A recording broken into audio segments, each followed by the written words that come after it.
Good morning. Can everyone hear me fine? Yeah? It's just you're very, very far away. I've got my phone here so to check my timings because I see there's no clock and I don't want to ramble on forever. So remember to take that away. I will introduce myself a wee bit to say that how I conduct my research. I do statistical analysis of large-scale data sets. For example, the one I'm going to present to you today is the Growing Up in Scotland survey, which I'm sure many of you will be aware of. And what I also do, though, ever since beyond my days in Barnardo's, is I have worked longitudinally with the same families over time to explore their experiences, not only of poverty, but of welfare change over the last 8 to 10 years and how that has impacted on family finances, the family's ability to cope and family relationships and parental-child relationships. So I'll probably mention some of those types of analyses and experiences too, but on the whole it will be more of a presentation from Growing Up in Scotland data. What I would like to say, that little link at the front there is a briefing paper I wrote that has been quite well received in parliamentary circles and local authorities, and even as far as I was invited to the Department for Education at Westminster, because as you will see in the presentation, the politicians at Westminster love to shout about the poverty of aspirations and how are we going to raise children's aspirations without ever looking at what are their systems and processes that are in place and do they do anything to support children and families in the first place. So you may find that interesting. It's a live link if you get these slides and you can click on it and it should take you to that briefing paper if you'd like to know more about it. So to start off with, just to say I'm using Growing Up in Scotland data.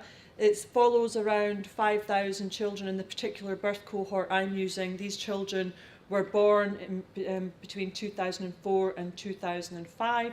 So they will now just be making those transitions to high school.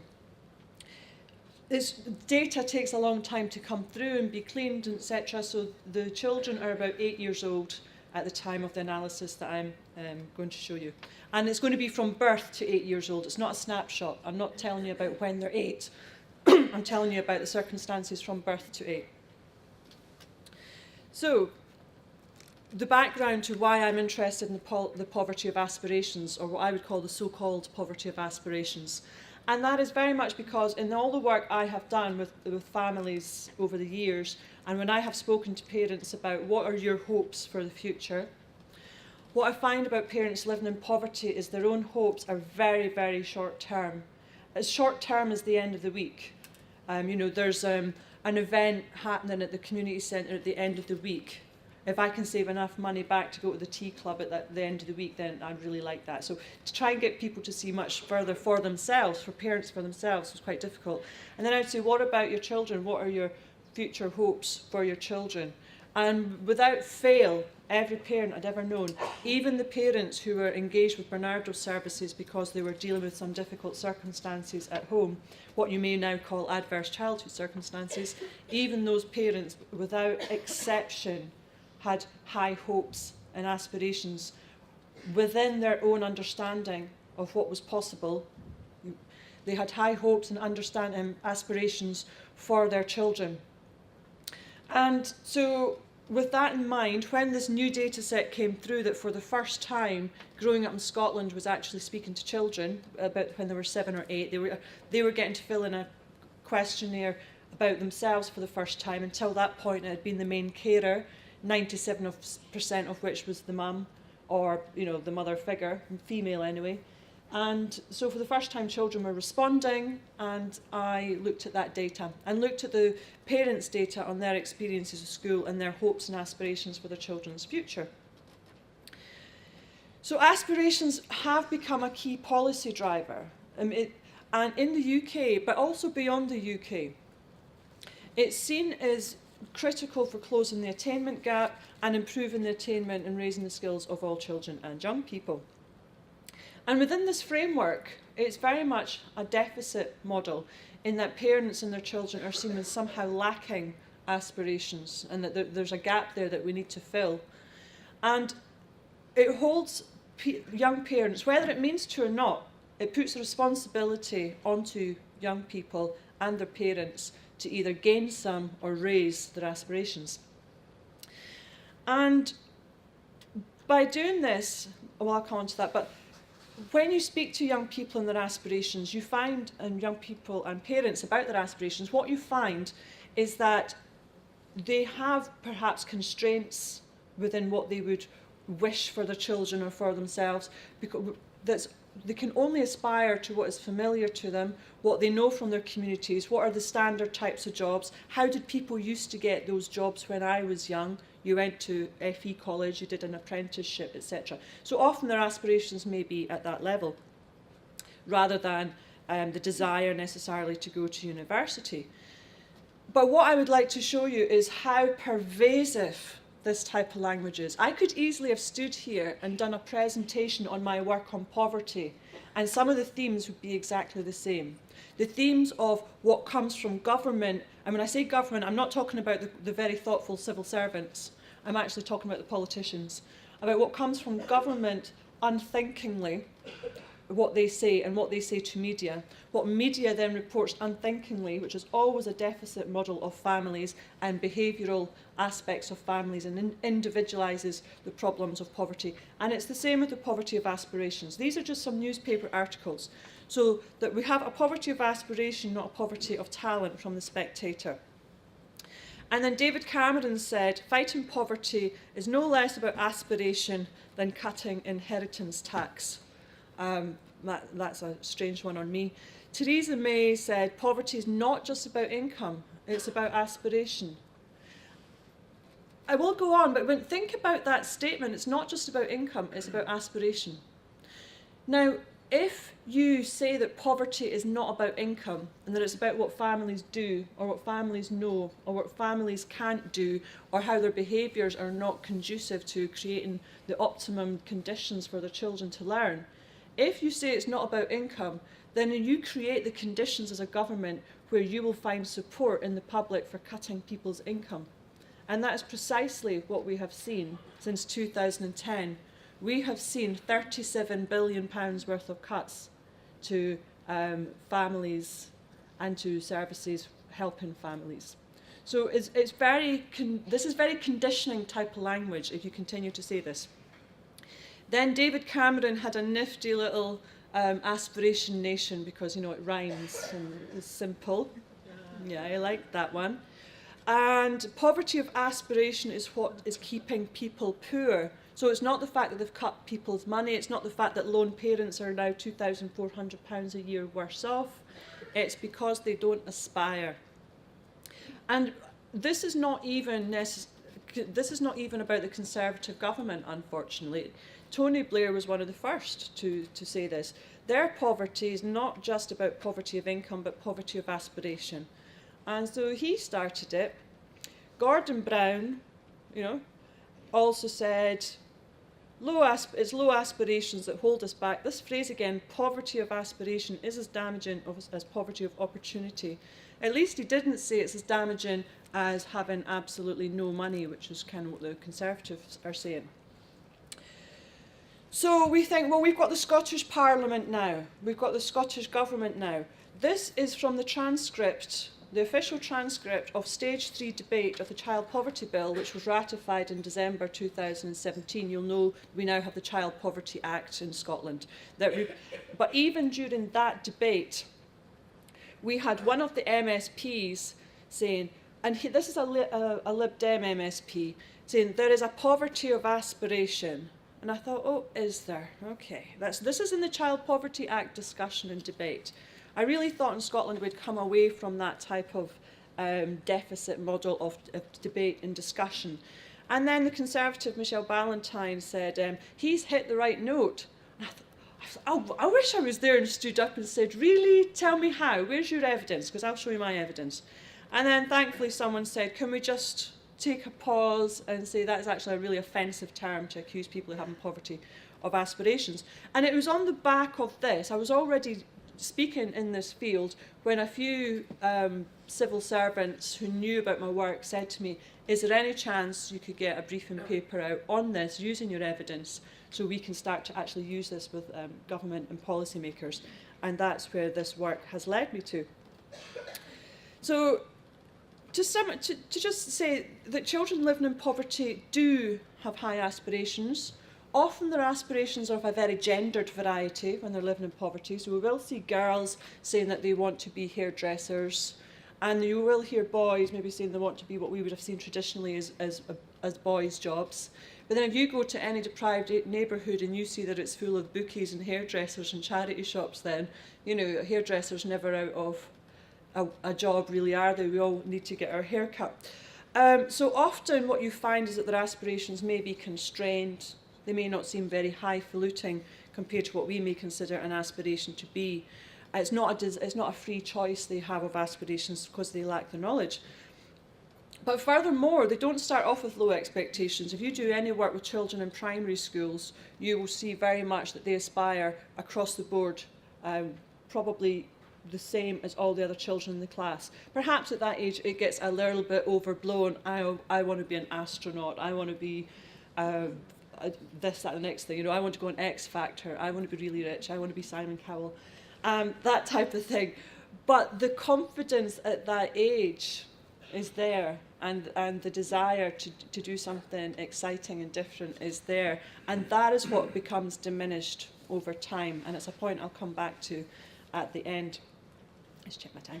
So what we find is aspirations become attenuated over time. They diminish, they are not supported, they are not strengthened. Children lose confidence throughout their teenage years. They lose self-efficacy, self-esteem, and aspirations necessarily then.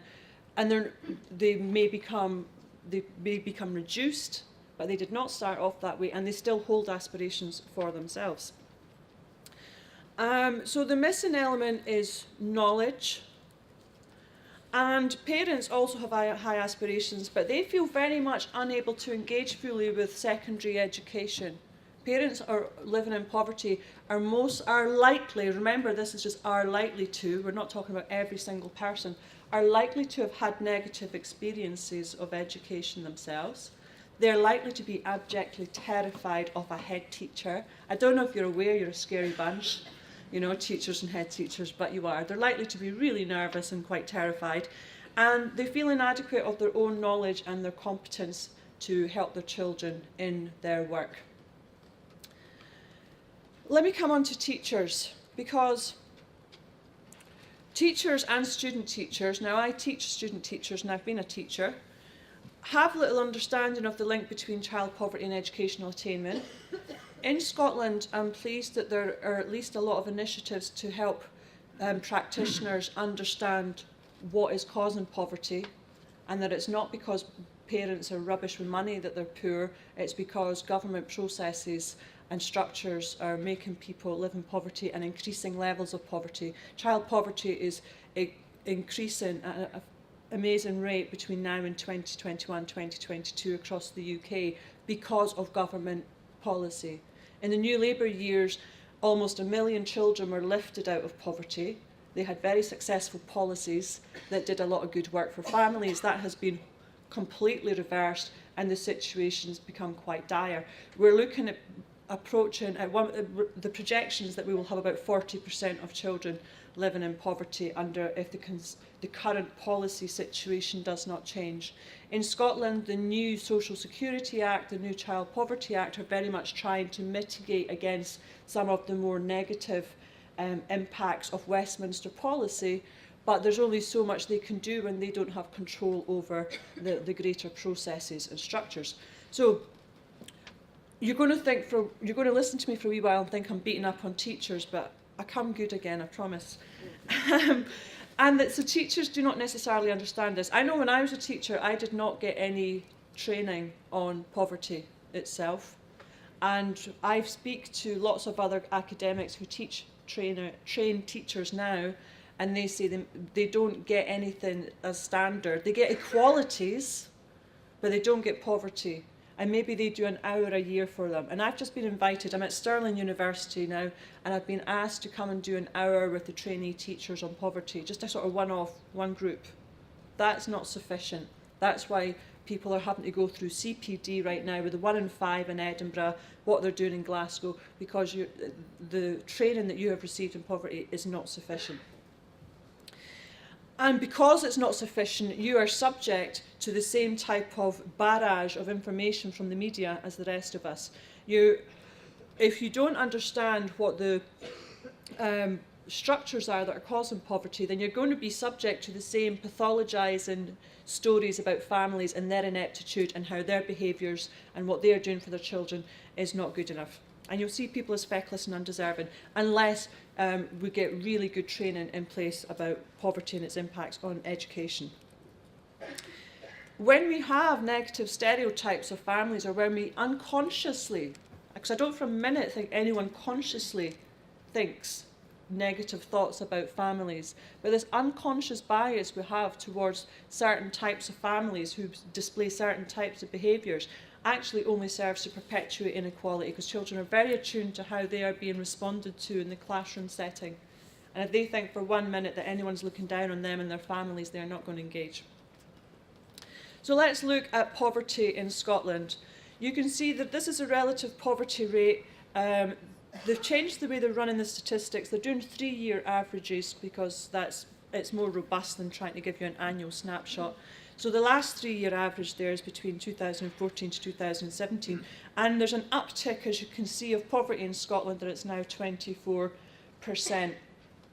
of children in Scotland living in poverty. So what was the 1 in 5 project in Edinburgh is already really 1 in 4. So we're starting to see that level of increase in just a few years. When we combine it with material deprivation, we can see that that is also on an upswing. In-work poverty is massive. So when the government emphasises, I have real problems with this idea of employability. I don't know how much that type of discourse is filtered into schools about making young people employable. It's filtered into universities. It's now my job. When I write a course description for teaching students, I'm not just teaching them substantive knowledge. I need to teach about what am I doing to make my students employable. And the notion of employability as regards poverty really, I find quite galling, because it's now almost 70% of children living in poverty in the UK are living in a family where someone is working. So it's not absence of employment that's causing poverty in the UK. It's low quality, insecure employment with insufficient hours, where people are underemployed, can't get the hours they want, and that's a real struggle. The recent analysis was if you have a couple parent both working in minimum wage jobs, or what they've called the national living wage, the national living wage jobs for a couple will not be enough to get those children properly out of poverty and in a good standard for their family. And that would be 2 full-time adults working in a household. What I also want to talk a wee bit about poverty is that people assume the same group of people are in poverty over time. So when we say 20% of children are in poverty, 25% of children are in poverty, and each year everyone thinks it's the same group of people who are in poverty. If you even go back to Tony Blair's comment of their poverty, I would love to have said to Tony, whose poverty? Who are you talking about? Because looking at this from growing up in Scotland over the first 7 or 8 years of a child's life, there is only 45% of children who have not experienced poverty. People go in and out of poverty all the time. And as a massive group manages to leave, another group falls into it. It is a different population that is cycling into and out of poverty over time. It's not the same people. And furthermore, you won't necessarily know who's in poverty in your school, because parents mask and children mask their poverty. They deliberately go to extreme lengths to hide the fact that they may be struggling through stigma, through pride, but also through fear of service intervention. When people are using food banks, there was a real lack of people using food banks for children at one point. And this was quite interesting, as in why are they not asking for stuff for children?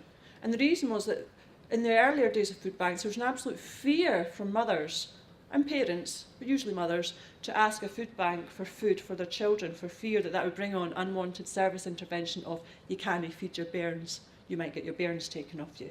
So think of the fear that gets put in people's mind too.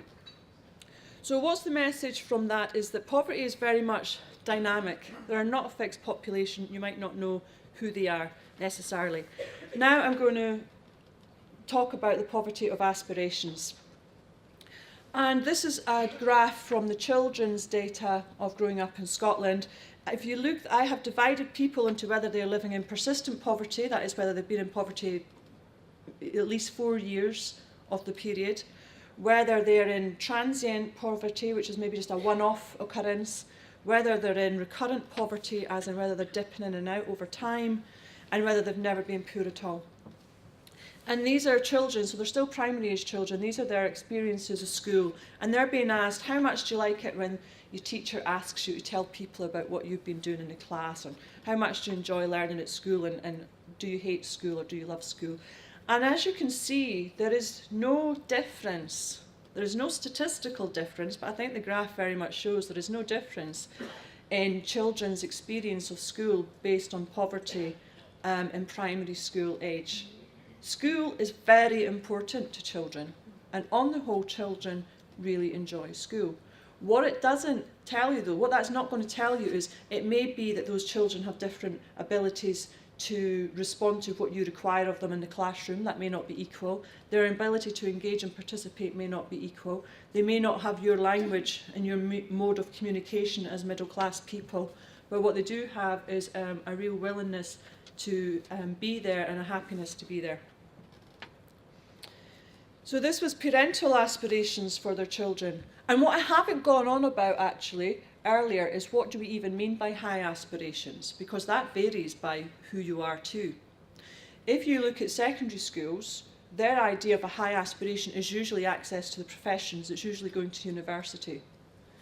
The government documents, both at the Westminster and the Scottish Government levels, think of a high aspiration as being an apprenticeship, going into further education college, going into university, and going into a training programme. They see all of that as a high aspiration. A positive destination is probably is the language they use. If it's a positive destination, it's a high aspiration. And that's the language of government. But that's not the language of schools. So we're not even talking about the same thing when we're talking about high aspirations, which is quite interesting. But for parents, staying on at school to go on to university, leaving school to go to college and FE college, and leaving school to start a training course or an apprenticeship. And once again, you can tell there are very slight differences among parents living in poverty and what they want for their children. Even of the poorest parents, the persistent poverty, you're looking at 75% wanting them to stay on at school and go on to university, compared to around 88%. So statistically there is a slight difference, but that difference is not massive. It's not huge. What the data also show, but I'm not going to keep showing you graphs, I don't want to give you death by graphs, is that and parents are less likely to believe that they can positively influence their children's achievement at school. Now these were primary school age children, and parents were being asked, how able do you feel to influence your child's education? How able do you feel to help with their homework? How confident do you feel? And there was still a proportion of parents at the primary level saying, I don't feel confident to help my child with their schoolwork. So you can now extrapolate that to the secondary level, and you can understand for a lot of parents, they do not feel they have the knowledge, the skills, the capabilities to help. So the problem with the poverty of aspirations as a concept is that it is not supported by research evidence, and that will go from 20 years of my qualitative research work with families to analysis of this data. And I can present you with a paper from Australia that says the same thing. I can present you with an analysis of data from England that is going to tell you the same thing, that there is not a lack of aspirations among families. Okay? If we assume this, if we continue along this idea that families lack aspirations for their children, we are passing that responsibility from government and from local authorities and even from schools onto parents and onto children. And in fact, what it also disadvantages teachers, because if they're not fully understanding the causes of poverty, the risk factors for poverty, the impacts of poverty, its effects on children and their education, if they're listening to politicians and the media, and where else do we get our information from if not the media via politicians, if we believe that without giving it some critical appraisal, without thinking critically about what we're being told and whether it is supported by the evidence, then as teachers, we believe that the poverty of aspirations is a fact. If you believe it's a fact, you're going to try and fix the wrong thing. You're going to throw your resources at something which is different to what you're actually conceiving it to be. Okay? So it's problematic for teachers. They're being asked to fix something that doesn't exist as it's being presented to them. So teachers are actually tasked with solving a problem which is completely misrepresented to them. So schools and policymakers are putting effort into raising aspirations. Instead, it's not likely to narrow the educational gap, I'm afraid, because it's based on false assumptions.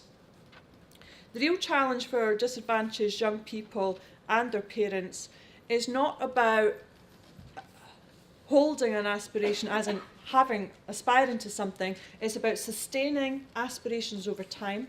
It's about supporting young people and their families in trying to maintain confidence, self-esteem, self-efficacy through those teenage years so that they don't lose the aspirations they had, that they don't start to think, I am not capable of this, I can't do this. And it's about giving them the ideas, the information that's out there in the first place. I think I've pretty much said all that, but this is the analogy I came up with. Those of you who know me just know I love an analogy. And this analogy, I didn't pluck this out of thin air, actually. I was chatting to someone who's exceptionally wealthy, and I said, oh, what are you up to? What are you doing? They said, yeah, I'm, I've got my parents' place in Saint-Tropez, so I'm looking for a yacht to keep down there. I was like, all right, okay, you're going for a yacht in Saint-Tropez. And I had to think about it, and it really brought me down to aspirations, because I thought, well, he's aspiring to this yacht in Saint-Tropez, but more than aspiring to it, he's about to buy a yacht in the Mediterranean for sailing in Saint-Tropez. And I thought, well, who aspires to that? I thought, I don't think there's one person in this room who's aspiring to yacht ownership on the Côte d'Azur. I'm assuming not. I really don't think so. I bet there's not one person in the room that even thought of that as an aspiration, as something you could have if you worked hard enough. I don't think it's on your list of things that you might like for yourself in life. I really don't think it is. I could be wrong. And that's because I'm guessing that you haven't been sailing with extremely rich people in Saint-Tropez. I'm guessing that's the fact. I could be wrong, but I'm guessing that's probably the case. If you have never been sailing with extremely rich people in Saint-Tropez, would you aspire to yacht ownership on the Côte d'Azur?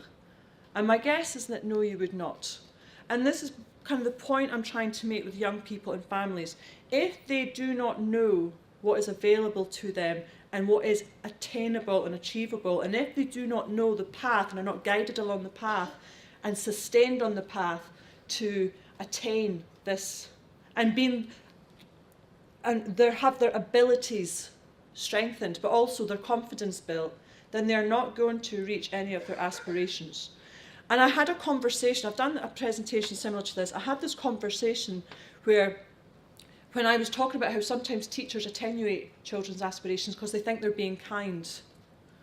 And I've actually had a teacher say to me, oh, I know what you mean, because I had this child saying to me they wanted to be a doctor, and I had to say to them, look, you're not going to be a doctor, And I said, why can't that child aspire to be a doctor? Why can't they be helped to research the medical profession? If they don't get the grades to be a doctor, they may have become a radiologist. They may have become some other. The medical professions are yay wide, Go down that route and see where it takes you. You may change your mind anyway. But what you don't do is, at the age of 12 or 14, think, your maths is a bit shonky. You're not going to be a doctor, okay? And this is still happening. I am speaking to people on an almost daily basis. I am still speaking to student teachers who are in staff rooms, listening to how families are being portrayed. And I've been a teacher, I've sat in staff rooms, I know how families are portrayed. So these were really recommendations for the policymakers to understand what is available and understand what is a high aspiration, that it's okay to go to FE college. Do you know the number of people I support into university, and the number of people who do not know that you can get into university with an HNC or an HND or an access course, and that we actually support people. We have wine and participation things at universities where we support people from non-standard routes into university.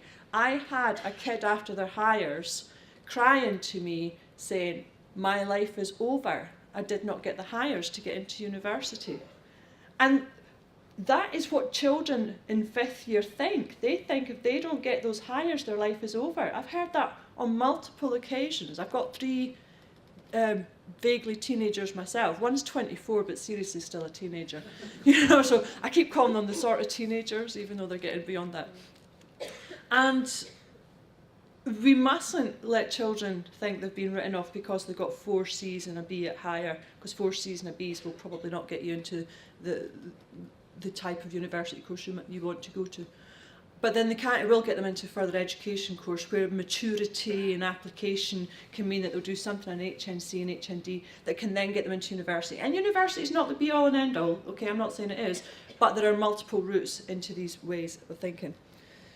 So this is an exercise I did with teachers. I'm going to check my time because I have to finish by 15:15 and leave you 5 minutes for questions or so. I did this exercise with teachers. And I'm not going to do it with you, there's far too many of you. And I call it flipping the thinking. Because a teacher once asked me, even after I do all these things about poverty, teacher came up and said, how do I teach those children living in poverty to value their education? And I just want to drop on the floor and kick my legs and scream. But I didn't.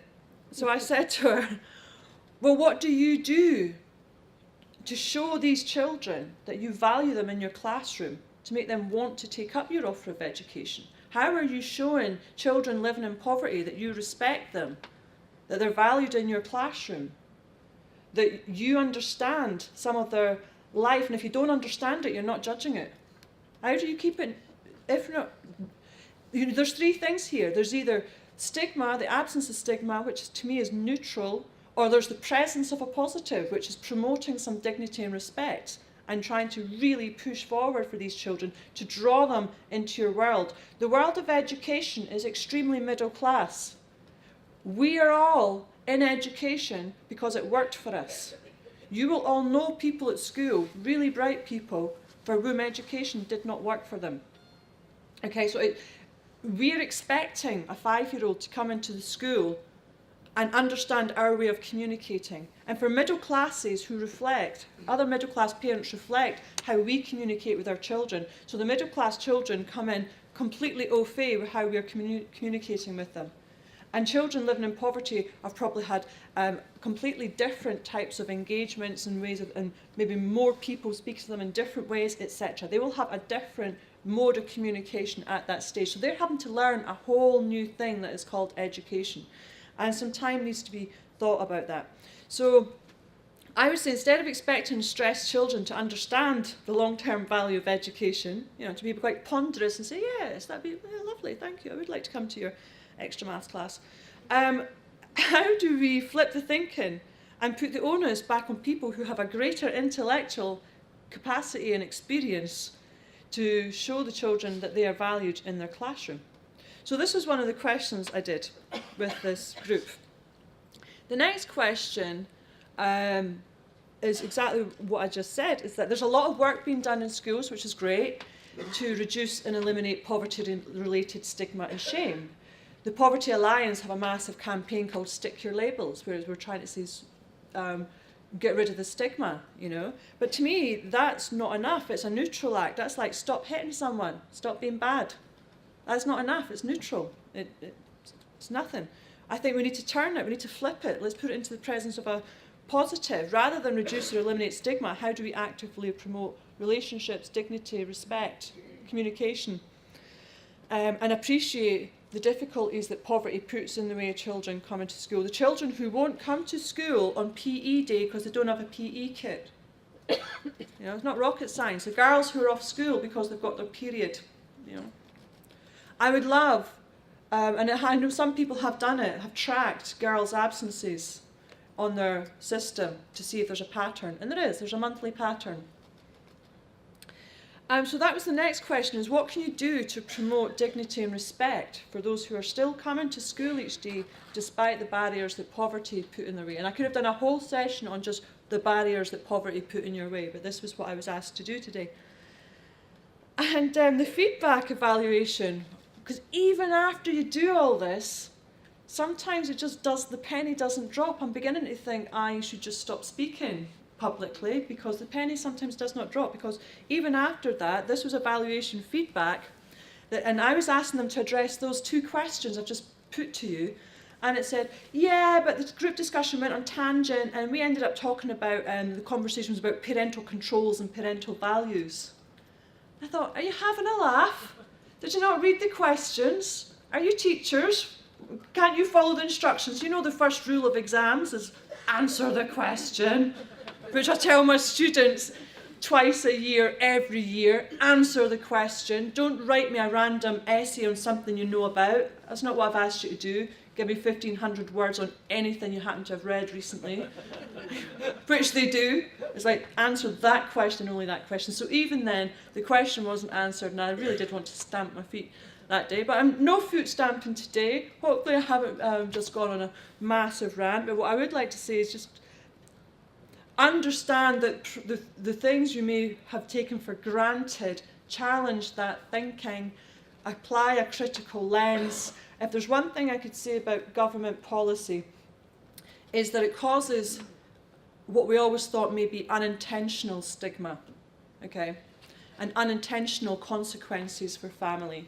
The type of policies that have been enacted from the Westminster government since 2010 are strongly looking towards intentional stigma, because stigma is a tool. When people feel stigmatised, they don't take up benefits, they don't take up your free school meals, they don't take up your school clothing grants if it's delivered in a stigmatising way. And so education's done wonderful things to make that non-stigmatising with the card system, and now people getting money rather than vouchers for school clothing grants.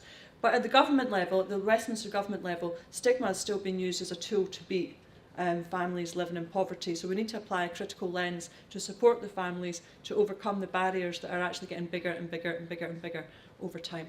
And I think I have actually managed to leave you 5 minutes for questions. Thank you.